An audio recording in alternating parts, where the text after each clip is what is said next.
সাম্যবাদী সাম্যবাদী কবিতার দ্বিতীয় পর্ব নিয়ে আজ উপস্থিত হয়েছি। প্রথম পর্বের আলোচনা আগের ভিডিওয়ে আমরা করেছি, সেই ভিডিও দেখলে আজকের পড়ানোর লিঙ্কটা বুঝতে সুবিধা হবে। তো চলো শুরু করি আজকের দ্বিতীয় পর্বের সাম্যবাদী কবিতার আলোচনা।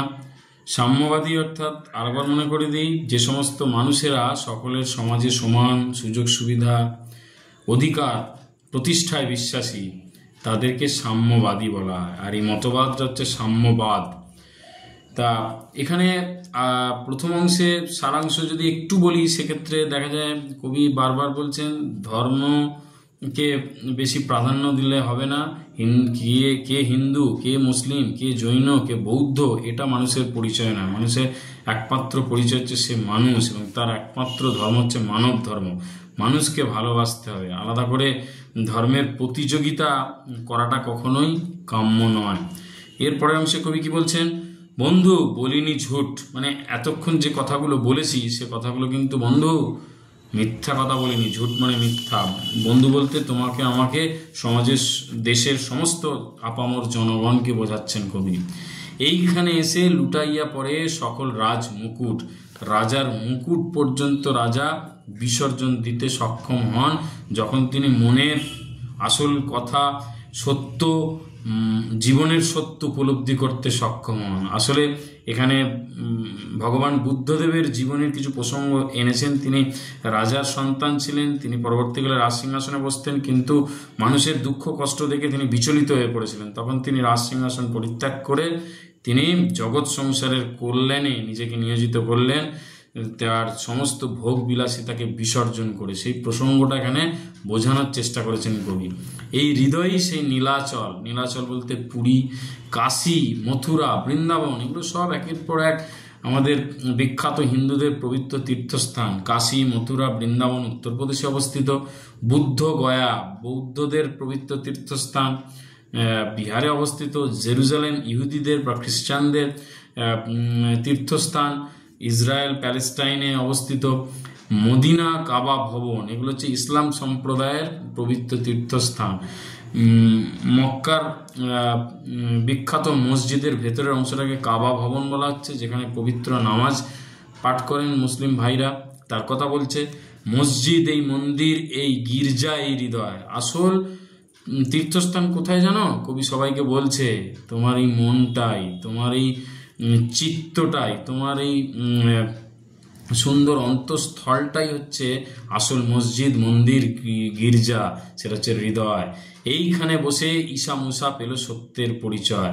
মনের কথা শুনে তারা কিন্তু জীবনের প্রকৃত সত্যটা উপলব্ধি করতে পেরেছিল। ঈশা মুসা বলতে আক্ষরিক অর্থে ঈশ্বরের প্রেরিত দূত। এখানে ঈশা যীশুখ্রিস্টকে অনেকে বলেন, মুসা বলতে মোজেসকে বলেন, যারা মানব সভ্যতার কল্যাণের জন্য আবির্ভূত হয়েছিলেন। তারা মানবরূপী ভগবান, তারাই যুগাবতার। এই রণভূমে বাঁশির কিশোর গাহিলেন মহাগীতা। রণভূমি মানে যুদ্ধক্ষেত্র, যেখানে এই মিলনের বার্তা কবি দিচ্ছেন, কিন্তু বাস্তবে দেখা যাচ্ছে মানুষ নিজের স্বার্থ চরিতার্থ করবার জন্য কি যুদ্ধের পরিস্থিতি তৈরি করছে। সেই যুদ্ধের পরিস্থিতিতে বাঁশির কিশোর বলতে শ্রীকৃষ্ণের কথা বলছে। শ্রীকৃষ্ণের অবতার হলো, শ্রীকৃষ্ণ জন্মগ্রহণ করলেন, তিনি ভাগবত গীতার বাণী প্রচার করে মানুষে মানুষে শান্তির বার্তা দিলেন। এই মাঠে হলো মেষের রাখাল, নবীরা খোদার মিতা।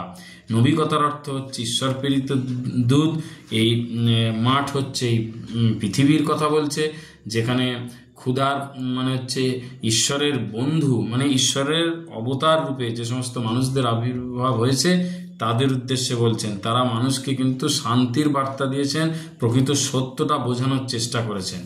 এই হৃদয়ের ধ্যান গুহা মাঝে বসিয়া সাক্ষ্যমণি ত্যাজিল রাজ্য, মানবের মহাবেদনার ডাক শুনি। আবার সেই প্রসঙ্গটা এসছে, রাজমুকুট সেই পরিত্যাগ করার প্রসঙ্গটা এখানে ক্লিয়ার করছেন কবি। বলছে কি, সাক্ষ্যমণি, সাক্ষ্য বংশের রাজপুত্র বুদ্ধদেব, তিনি কি করলেন না, তার হৃদয়ের কথা শুনলেন, হৃদয়ের সত্য উপলব্ধি করতে পারলেন। তখন তিনি সমস্ত রাজ্য, সমস্ত রাজার ভোগ বিলাসিতা, রাজার যে সমস্ত সুখ সুবিধা, সমস্ত কিছু ত্যাগ করে মানুষের দুঃখ কষ্ট দূর করবার জন্য নিজেকে নিয়োজিত করলেন।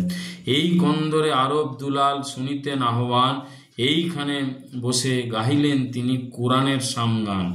আরব দুলাল বলতে এখানে হজরত মোহাম্মদের কথা বলছে। তিনিও অন্তরের প্রকৃত সত্য উপলব্ধি করতে পারলেন, মনের কথা শুনলেন, মনের কথা শুনে মানুষে মানুষে সাম্য প্রতিষ্ঠার জন্য তিনি বার্তা দিলেন। সেই বার্তাগুলোই ইসলাম সম্প্রদায়ের পবিত্র ধর্মগ্রন্থ কোরআনে লিপিবদ্ধ করা আছে।